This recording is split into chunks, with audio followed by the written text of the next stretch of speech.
Sir ఇది బాగానే ఉంది మీరు చెప్పినందుకు, నేను కూడా సంతోషపడే విషయమే, కానీ పనుల్లో ఎంత ఉంటుంది అనేది కూడా వెయిట్ చేస్తా. రెండోది, ఇప్పుడు ఈ సంఘటన జరిగినప్పుడు మీ ఫెడరేషన్ నుంచి అందరు వెళ్ళాలంటే పాసిబుల్ కాదు, కానీ దీనికి ఏమైనా ప్రత్యేకమైన ప్రోటోకాల్ పెట్టుకొని, అంటే దాని మీద మీ ప్రోటోకాల్లో ఉన్న మనుషులు పోయే విధంగా ఏమన్నా కార్యాచరణ చేసినారా?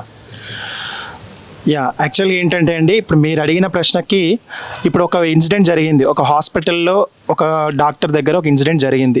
సో పలానా పేషెంట్కి ఏదైనా ఇబ్బంది రావడమో లేకపోతే పేషెంట్ డెత్ అవ్వడం అట్లా జరిగింది. అది డాక్టర్ యొక్క మిస్టేక్ ఉన్నా లేకపోయినా కూడా రోగి యొక్క బంధువులు ఏం చేస్తారంటే డెఫినెట్గా డాక్టర్లు మా రోగిని ప్రాబ్లం క్రియేట్ చేస్తారు, మా రోగికి ప్రాబ్లం అయిందని చెప్పి మెన్షన్ చేస్తారు. అలా ఏదైనా ఇన్సిడెంట్ జరిగినప్పుడు మేము ఇప్పుడు 3DF హెల్ప్ లైన్ అనేది నంబర్ అనేది ప్రొవైడ్ చేశాము. ఆ నంబర్ కనుక అక్కడి నుంచి కనుక మా సహాయం కోసం కనుక వాళ్ళు అర్థించినప్పుడు ఇమ్మీడియట్గా మా దగ్గర ఒక లీగల్ సెల్ అనేది మేము ఏర్పాటు చేశాము. ఆ లీగల్ సెల్లో ఉన్న మెంబర్స్ డెఫినెట్గా దానికి రియాక్ట్ అవుతారు. రియాక్ట్ అయ్యి అక్కడ హాస్పిటల్కి చేరుకున్న తర్వాత నిజంగా అక్కడ జరిగిన మిస్టేక్ ఎంత, డాక్టర్ నుంచి ట్రీట్మెంట్ పరంగా ఏమైనా ఇబ్బందులు ఉన్నాయా, పేషెంట్ వచ్చినప్పుడు పేషెంట్ యొక్క కండిషన్ ఏంటి, ఇలాంటి సిచ్యువేషన్స్ అన్నీ వెరిఫై చేసుకొని అవసరమైతే ఒక న్యాయ నిపుణుని యొక్క సలహా కూడా తీసుకోవడానికి మేము TDF తరపున రెడీగా ఉండి డాక్టర్ హెల్ప్ చేసే విధానాన్ని రూపొందించామండి. ఓకే సార్, ఇప్పుడు మీరు అనేది న్యాయ సలహా తీసుకుంటారు, మీ నిపుణులు కూడా పోతారు, మీ ఫెడరేషన్ నుంచి కూడా పోతారు, కానీ ఈ న్యాయ సలహా అనేది ఖర్చుతో కూడుకున్న పైన మీరు ఉచితంగా న్యాయ సలహాలు ఇస్తారా మీ ఫెడరేషన్ సభ్యులకి? బేసికల్గా ఏంటంటే ఇప్పుడు మా ఫెడరేషన్ సభ్యులకి బేసిక్గా రక్షణ అనేది కల్పించడం అనేది TDF యొక్క బాధ్యత. రైట్. ఇప్పుడు న్యాయ నిపుణుల సలహా కోరుకున్నప్పుడు కొన్నిసార్లు ఆ సమస్య అనేది ఒక రోజులోనే సాల్వ్ అవ్వచ్చు, లేకపోతే అది ఇంకా చాలా దూరం కూడా వెళ్ళొచ్చు, అంటే కోర్టుల వరకు కూడా వెళ్ళొచ్చు.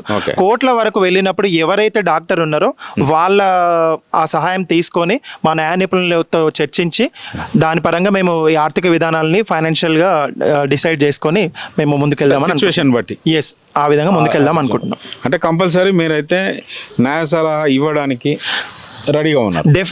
డెఫినెట్గా మా లీగల్ టీంలో ఒక మంచి న్యాయ నిపుణుని తీసుకొని, అది కూడా హెల్త్ కేర్ సంబంధించి, హాస్పిటల్ సంబంధించి, హెల్త్ కేర్ సంబంధించి అవగాహన ఉన్న న్యాయ నిపుణుని మేము లీగల్ టీంలో తీసుకొని వాళ్ళ ద్వారా ఈ సమస్యలకు పరిష్కారమును అందించే విధంగా ఆలోచించే విధానాన్ని రూపొందించినాము. ఓకే సార్, ఇది బాగానే ఉంది. నేను ఒక క్వశ్చన్ మంచి స్ట్రైట్గా అడుగుతా, మీరు ఎవరు చెప్పినా ఏం లేదు నాకు. ప్రభుత్వంతో అంటే ఇప్పుడు ప్రభుత్వం అనేది పార్ట్ ఆఫ్ లైఫ్ అని కొందరు అంటారు, అది డాక్టర్స్. అది పార్ట్ ఆఫ్ లైఫ్ కాదు, వ్యవస్థ అనేది అందరికీ సంబంధం ఉన్నటువంటి ప్రభుత్వం. ఈ ప్రభుత్వంలో మన డాక్టర్లకి లేదా మన ప్రజలకి అన్యాయం జరిగింది అనుకుందాం ఒకవేళ, దాన్ని మీరు వన్ సైడెడ్గానే మాట్లాడతారా, ప్రభుత్వం మీదనే నిందలేస్తారా, ప్రజల మీద నిందలేస్తారా, లేదా మీ ఫెడరేషన్ మీద నిందలేస్తారా, లేదు సమన్వయంగా విషయం ఏంది, మీ సభ్యుడు తప్పు చేసినా మీరు శిక్షించి, ప్రజలు ఏమన్నా తప్పుడు సమాచారం చేసినా శిక్షించే విధంగా మీరేమన్నా చర్యలు ఉంటాయా?